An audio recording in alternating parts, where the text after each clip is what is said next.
So once you've taken a look at the events or the relationships in your life that you think have had an impact in this way, and you've identified maybe what type of emotions are coming out of that, I'm going to give you a list of a few just in case you're struggling to identify that. Some of the major ones that I have identified are confusion and doubt, shame or fear of inadequacy, anxiety, which some people would call worry, but a kind of compulsive anxiety or desperation, a sense of almost panic or real helplessness, fear of rejection or abandonment, resentment or bitterness. Some people I see that I would describe as bitter or resentful, I think would probably describe themselves as judgmental or hard on people. They would say, everybody needs to pay for their mistakes, and you can't forgive, or you can't let things go. You have to pursue and make people, pay for what they did. That can also show up as self-righteousness. I'm right and you're wrong and you should be like me. Fear in all areas, honestly, comes into this, but one that I see a lot on a spiritual level is fear of God's intention. So an underlying belief that God is harsh or judgmental or in some way disappointed or angry with you. There are people who become very, very focused on self-esteem. Now, I would actually say that the Bible tells us this is pride, but I don't think for people struggling with this that's how they would see it. How they kind of see it is from a worldly perspective, that I will be my own advocate. I will stand up for myself. I am worthwhile and you can't, I don't deserve what you're giving me, kind of attitude, which is different to finding our esteem in the value God places in us, because God values humility. So yes, I should be given respect because of the value God has placed on me. But when I don't receive it, I should also be able to deal with that in a gracious way. I believe that's how God would have us see ourselves. That's not what I'm talking about. I'm talking about the person who is always looking for somebody to take advantage of them, always defensive against that, and always quick to remind you that they don't deserve that treatment, or will reject or remove affection when they feel that somebody else has treated them poorly. The other thing that I see really strongly in some people is this personal sufficiency, and what I mean by that is the mantra would be, if you want it done right, do it yourself. It's a belief, like a strong belief, that nobody else can do anything, that you have to do it. And that's not out. There will be an element of perfectionism or an element of, I do it the right way. But often it's out of fear. If I don't do it, no one else will. Or if I don't do it, it'll be done in a way that ends up harming me. There's also loneliness. I know that I've been seeing a lot of articles lately. The world is recognizing that our culture now is literally, measurably, the loneliest it's ever been. People are identifying higher levels of loneliness, more frequency of loneliness, more sustained loneliness. Families are breaking down. People have fewer relationships. The relationships they do have tend to be more surface. There's just a lack of, or at least a feeling of, lacking support or lacking love, or lacking true intimacy with others. And that plays into the fear of rejection or abandonment as well. So what I'd like to do is just highlight for you, just very briefly, how I believe God tells us the armor of God actually addresses these issues for us. Now, the armor won't be the only way that God would deal with this in your life. But I do believe it, especially if you are in a situation where you feel like you don't have a lot of support or you don't have a lot of wise spiritual guidance around you. I think this would be a really good gateway to finding the intimacy with God that will help in these areas. The other really good gateway that I'm also going to try and cover later after the spiritual warfare is done is God's promises, because I think it was certainly very, very helpful for me. And I think there's a lot of people who aren't aware of how much God has promised us. I'm sorry, I'm having some camera issues today, not to mention that I'm in a strange place filming, but this is all I had time to do.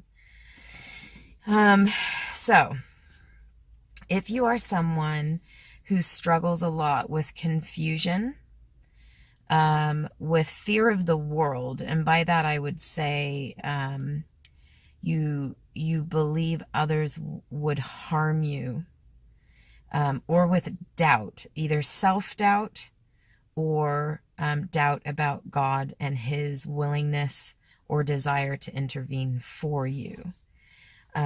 If that is something that you struggle with deeply, I would suggest to you that you are needing to focus a lot of energy and time in God's truth. And by that I mean you need to understand how God specifically addresses in detail the particular cares or fears, the issues that you have, the events that occurred in your life or the sin that's been in your life.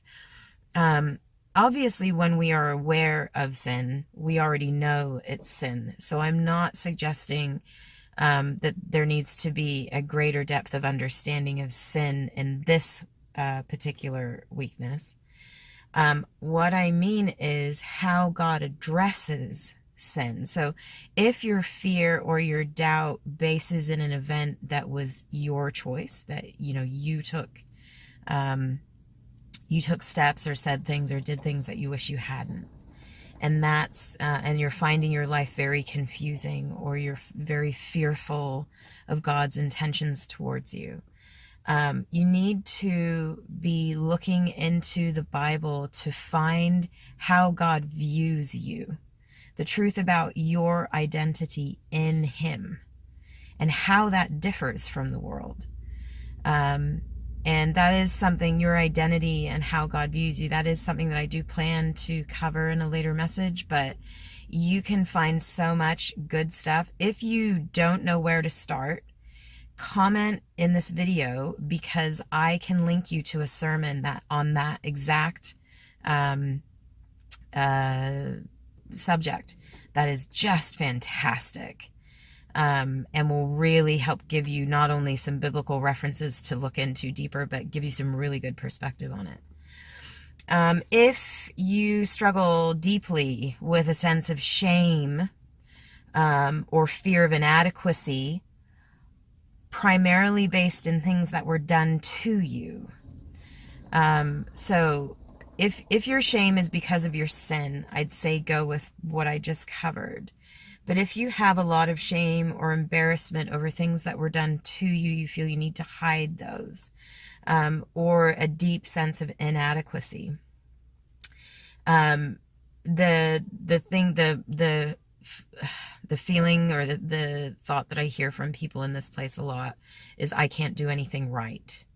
That's a loop in their head. Their expectation is that they will get it wrong. So when you're dealing with that, when that is a real weakness for you, you're misunderstanding your own role or responsibility in in how the enemy has trapped you. So you believe deep down, if that's where you're coming from, you believe deep down that you are a shameful person, or that you are deserving of the bad things that have happened to you, or you're just incapable of doing it right. That is a deception from the enemy. You need to understand the righteousness that was transferred to you by Christ. So your study subject would be the cross. Also, Hebrews would be good, because that explains to us, understanding what Hebrews tells us Christ did for us and how. That would be really useful. The thing that I would encourage you to try to focus on is, instead of trying to be something, focus on trusting God. So instead of putting your own effort into things, or your own energy, or your own knowledge, or trying to be something, focus on trusting God and what he tells you about yourself, and what he tells you about what he achieved for you. You will find rest in his righteousness. Most people who are suffering with a great deal of fear and inadequacy are exhausted. And shame just burdens us and weighs us down in ways that I think nothing else does. If you feel like you can't do anything right, focus your energy on understanding the righteousness of Christ, how it was transferred to you, what that means about how God sees you, and how he views anything that was done to you or ever will be done to you. If you struggle a great deal with anxiety or worry, if you have a desperate or a despairing feeling in your just sort of day-to-day life, you're in desperate need of God's peace, the shoes of peace. When we're in that state of anxiety, we're allowing the enemy to crowd out God's peace. He's literally stealing it from us. So the best way to address that, I would point you at Philippians 4. But study God's peace. Study how he gives it to us. Study what it achieves. Study how we receive it. And literally pursue it. And I don't mean by being good, God will give you peace. I mean, understand how the Bible tells us peace is received. And that's in Philippians 4. And then pursue that state. And if you've experienced peace before, you'll know what you're aiming for. If you follow Philippians 4, you will find peace. And then remember how it feels. Pay attention. When God makes you peaceful, even if it's only for 10 minutes, pay attention to how that feels. Peace is not the absence of fear, although that is part of it. The world can walk through a day without feeling fearful. Peace goes a step beyond a lack of fear. It's actually a sense of well-being. So if you have never had a sense of security and well-being, then absolutely be pursuing peace, because that's where that will come for you. If you struggle with resentment or bitterness, self-righteousness, judgment of others, if you have a critical eye, or you grew up in a home where you were criticized constantly and you were taught that was how to deal with people, where you're at, and I'm just going to put this out there, if that's the primary way that you feel and function, you're in a place where you're waiting for God to prove himself instead of giving him an opportunity to show you. And by that I mean, when you are in a place of resentfulness or bitterness or judgment, or critical of others, you are always weighing them. So you are always saying, well, I'll do this, but only if they do that first. And we end up applying that to God. So, well, sure, well, I'll be faithful, but only after God makes me peaceful. But we're waiting for him to basically strike us with lightning, and when he doesn't, well, then that's, I can't be expected to deal with that. If you truly want to be free of that, the key to that, the armor that's key to that is faith. And you can only find deeper faith by looking at how God tells you to view the world and treating people in the way and viewing them, reminding yourself, renewing your mind, to actually establish those types of relationships and perspectives on people and yourself. Humility goes a long way, and none of us is completely right all the time. You may definitely find that some people are even less right. But learning to understand your position with God, learning to understand His motives for you, would really help you. And I'd encourage you to be taking risks on God. Learn about His promises and step into them and let Him show you His good intentions for you. And also study his instructions on how He deals with sin, not only for your own comfort, but also to understand that we should be applying that to others. If you have a fear, if you live in a place that's fearful of God's intentions for you, so it's all well and good to say God's going to send me to heaven, but is He going to, make life horrible now? Or does He just seem to not care if I'm in pain?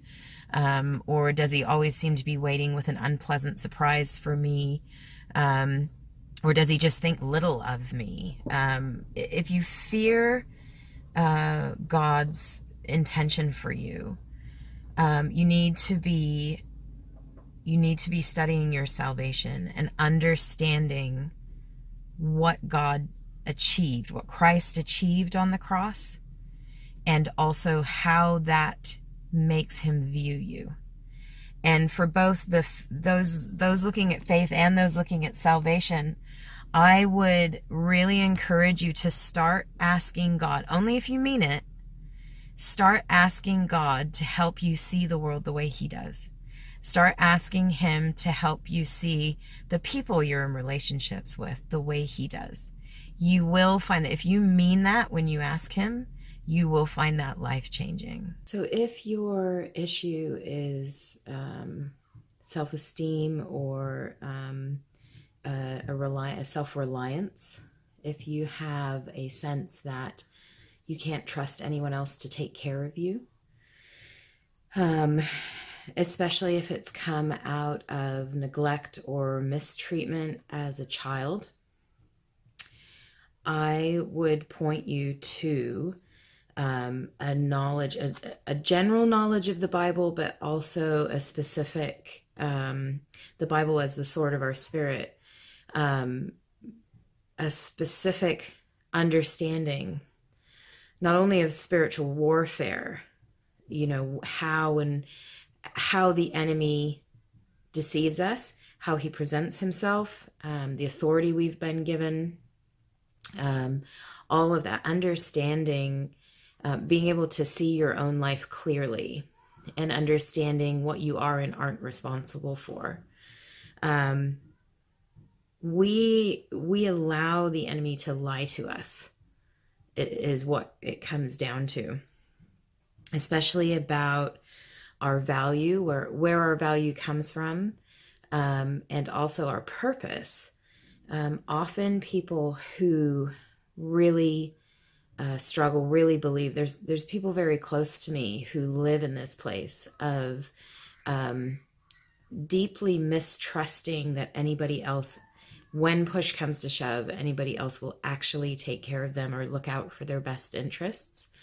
It usually comes out of neglectful parents or parents who are very irresponsible or even hurtful. And so as a child, people had to take care of themselves at an age when they should not have. But what it does is it deceives us about God's protection of us and his provision for us. and how he views us, and whether he can be trusted to take care of us, a nurturing, whether or not, God actually will nurture us. So I'd really encourage you to study God's view of you.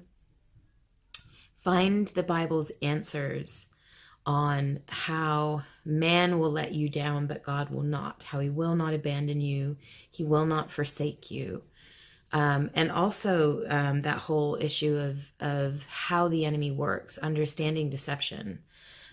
Because what you'll find is you'll be able to look back on your life and see where you've been affected by Satan's power, by his hand, by what he's trying to do, explicitly to mold you so you won't trust God. That is an active strategy. And much of what God tells us to do in those situations is actually to combat that. And I think we've lost that view of God's instruction. We think it's up to us to do everything. And actually, a lot of the instruction that we're given is telling us how to get the enemy out, to make sure that we are, that our hearts are pure and being guided and molded and comforted by God instead of by our own self-protection. The last area that I raised was loneliness, or fear of abandonment or rejection. And I really believe that the true answer to this is prayer. And I don't mean by rote, I don't mean that you need to pray in the right way so God will answer you prayer. I mean learning to turn to God for companionship, learning to bring everything before him while it's happening, including your feelings of loneliness or your fears or the ways you've been harmed by people leaving you or turning their backs on you. Letting him speak into that. I think one thing we miss with prayer is that prayer is just as much about listening as it is about speaking. So it needs to be a conversation. And there's two ways to do that. If you're confident that you know your shepherd's voice, if you know the voice of the Holy Spirit, you can speak to him and talk to him and tell him what your needs are and tell him what you're struggling with. Ask him questions and listen. If you're not confident of that, if you're still finding your way with knowing what comes from God and what doesn't, the word is really important. And Satan wants to keep us away from it as much as possible. So be praying, talking to God, just like you would another person, somebody who, not as a ruler or as a manager. Talk to God as your father, your advisor, your close companion, and see how he responds to you emotionally. That was for me, I think, the biggest surprise was the day that I learned when I prayed honestly. And I do mean honestly, despite the fact that I was believing a lot of deception and had a lot of fear and a lot of anger, and a lot of deep hurt. Taking that to him honestly with where I blamed him and what I saw, how I saw life and how it was unfair, led to God emotionally supporting me. And he does it so much better than any human being can. It's astounding. And I realize that a lot of people have never really experienced that. And I think it's because their prayer is intended, it's almost, I don't want to say manipulative because it's not intentional, but it's like we think we have to talk to God in a certain way, or we have to present ourselves with our best foot forward to God, because if we don't, he won't answer us. 1 John 5 tells us that the reason he hears our prayers and the reason he answers them is because we know Christ. It's not to do with our behavior. It's to do with knowing Christ and being his child, and then praying and asking for things that line with his will. And you say, well, I don't know his will, that's why I'm praying. I don't mean line with his will as in his plan. I mean, you know that he wants you to be a certain kind of person, or function in a certain way, or eradicate the enemy in certain ways. There are things that you know that God wants that you also want. Things that, I wish I was a patient person, or I wish I was finding my safety in you. There's so many Bible verses about how our safety and our sanctuary is in God. And he's telling us that that's what he's giving us. And I can sit there and say, I don't feel that. I want to feel that, Lord. Let me feel that you're my sanctuary. Let me feel that you're my refuge. You're my safe place. Find the things that God tells you he has for you that you want, and ask for those things. To ask him to show you how he can be your refuge, how he can be your protection, how he can be your, weep with you when you weep, and have joy when you have joy. Ask him how he does that. Tell him that you want to experience it. However you are feeling the lack, and where the Bible tells you God says that he will fill that lack, pray those things to him. Ask him for them. Be honest that you don't feel them. But genuinely, I would encourage anyone, actually, but specifically if you're dealing with loneliness or a sense of abandonment, or that God is very distant, absolutely go to him honestly, and not just about other people, about you, how you feel, how you think, how you see the world, what you feel is unfair, what angers you, what hurts you, what makes you doubt, all of those things. Be honest with him. Be transparent about your feelings and your thoughts. It will not come as a surprise to him. But I do think the enemy deceives us into believing that our prayer has to reflect godliness. And actually, honest prayer is godly in the sense that it's not lying, it's not hiding anything, it's not attempting to subvert anything. And the beauty of honest prayer, my experience has been, is that where I am deceived, or where I am believing things that contradict God's law or his way, God comforts before he corrects. So I thought if I went to him and said, I believe this, I believe you're to blame for this, and I don't understand how you can say you love me when this happened, because that wasn't in my control. So that means it was in yours. And I thought he would be angry with me for that, because apparently I'm supposed to trust his plan. But instead, he comforted me. He comforted the pain that I had. And then over time helped me see things the way he sees them, which brought me even more comfort and peace and strength and a whole bunch of other things.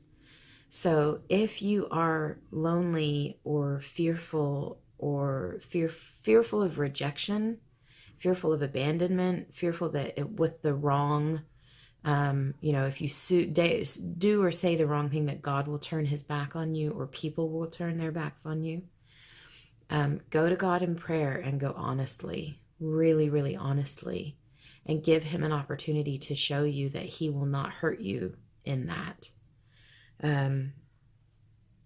So that's a really brief overview, and I know this video is really long, so I'm going to wind it up. If you have questions about any of those things, you say, well, I really need to understand Christ's righteousness better, but I don't know how, or, whatever. If you have questions about how to apply this, or where to find Bible verses that would apply to your situation, just let me know which of them you are interested in. And if you have any questions just about how I see, from here, I'm going to go into actual warfare, fighting the enemy, and how to do that and what that looks like in daily life. But I think this process is really useful to go through, because until we recognize where the enemy is, it's very difficult to battle him. So yeah, if there's any questions about any of that, just let me know. And otherwise, I will see you in the next one. I hope you have a great day, night, weekend, wherever you're at. I'm praying that this is helpful to you in some way. And, I'm just thanking God that we're here. I'll talk to you soon.